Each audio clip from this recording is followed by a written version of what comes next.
Number 5, Bolt. This is a movie I find really nostalgic, but I don't think it has aged very well for me. So the first thing I don't like about this movie is the main character of Bolt. This is because in the first half of this movie, he is very arrogant and selfish.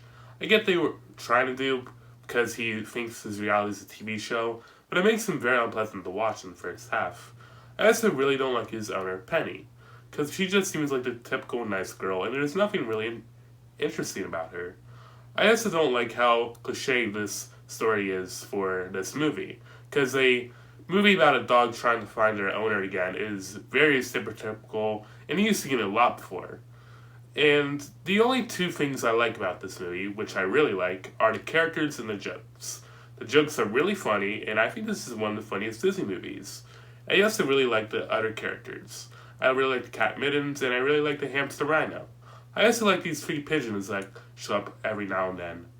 The other thing I really like about this movie is its heart, because it has a really good one, and it also has a really good message to tell. So overall, Bolt is a movie that I have a lot of nostalgia for, but has sadly not aged very well with its two bad main characters and its very stereotypical story. But the characters and the jokes save this one a little for me, and that's why I rank it up here. Number 4, Atlantis: The Lost Empire. This is a very underrated movie to me, and I have a lot of good stuff to say about it.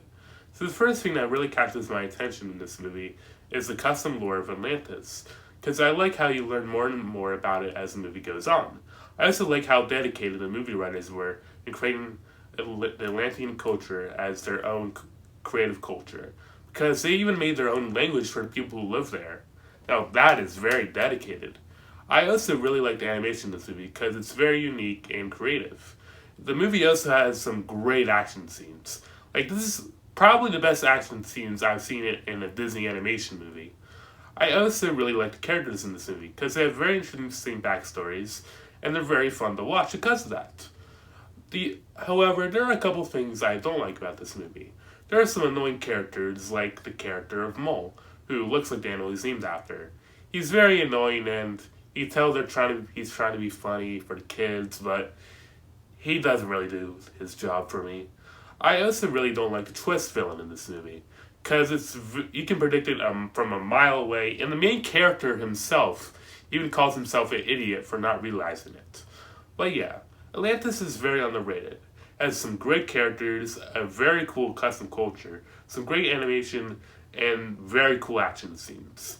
However, it suffers from annoying characters and a twist villain that you can see coming from miles away. It's a very underrated movie, and I recommend you watch it. Number 3, Meet the Robinsons. This is a very good and memorable movie to me. What makes this movie so memorable, and it's a lot more memorable than the movies lower on this list, is the very unique sense of style and humor. Because it is very fast paced and wacky, it kind of gives me Dr. Seuss vibes.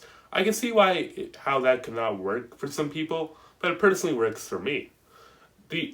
I also really like the story of this movie because it's very inspiring and has a lot of fun moments in it.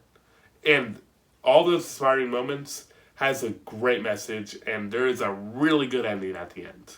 Trust me. I also really like the villain in this movie, Goob, because he's very fun to watch, and he's honestly one of my favorite Disney villains. Yeah, he's really funny. And I also like a lot of characters in this movie. I think a lot of them are three-dimensional, and you want to see them succeed at the end. Especially the Robinson family themselves. But there are a couple things I don't like about this movie. I don't like I think there's some things they don't really specify about the time travel, so it makes it very complicated with that type of stuff, and that's a very big part of the movie. I also don't like some of the jokes in this movie. I know I just praised it a while ago, but oh boy, there are a few stinkers in there. I also really don't like a twist concerning the main villain, Goop. So yeah, there's a lot of stuff I really like about this movie. Be it the characters, the inspiring message, the really good ending, and the really good villain. But there's a couple stuff I really don't like some unfunny jokes, a time travel that they could have specified more about, and the twist concerning Goop. Yeah, so there's a lot of good stuff to say about this movie, and I recommend you check it out. Number two, The Emperor's New Groove. So this movie is very interesting for me. I think this movie has some great comedy and some great characters. However, I think it has a pretty weak story and a pretty weak animation. So let's get to the best part about this movie, and that is the comedy. Oh my god, are the jokes in here funny. I laughed at quite a lot of them. I would honestly go as far to say this is the funniest Disney animated movie. And because of the humor, the characters are all unique and interesting in their own way. They also play with each other very well. The best example of this are the two main villains, because they are very fun to watch. However, when this movie starts to falter for me is with the animation and with the story. The animation here is just alright. It's not great, but it's not bad. However, I think it kind of fits the comedy aspect of this movie well. The other thing that I find pretty average is the story, because it's honestly kind of predictable. As soon as Kuzco turns into a llama, you can predict that will learn some lesson at the end of the movie. But I don't really care about that, because a comedy does need some great humor and some great characters to be great for me. And this movie does that very, very well. I have a very fun time watching this movie. Honestly, if you're looking for a fun movie to watch with friends that you can just laugh and chill with, this would be a great pick. So, that's all I have to say about this movie. It's some great humor and characters, but just a weak story and weak animation. However, I definitely recommend checking it out because of the humor alone. Number one, Lilo and Stitch. There is a lot to like about this movie, and I forgot how charming and memorable it is. So first of all, the character of Stitch I really like because of how complex he is. His design is really cool. Yeah, I just really like Stitch, man. He's probably one of my favorite Disney characters. I also really like the character of Lilo because of how charming she is and how interesting of a child character she is. I say this because she's very realistic, and so is the problem she faces with her sister. I'm surprised of how deep they went into it for a Disney movie, because Disney movies usually focus on fantasy problems and not real life problems. And yeah, I also really like the setting of Hawaii, because I like how they show it like a tropical place like it usually is shown, but I also like that they show that actual people live there, and it's a place where actual people live. I also like all the other characters in the movie. They're just, I can't name a specific one, so there you go.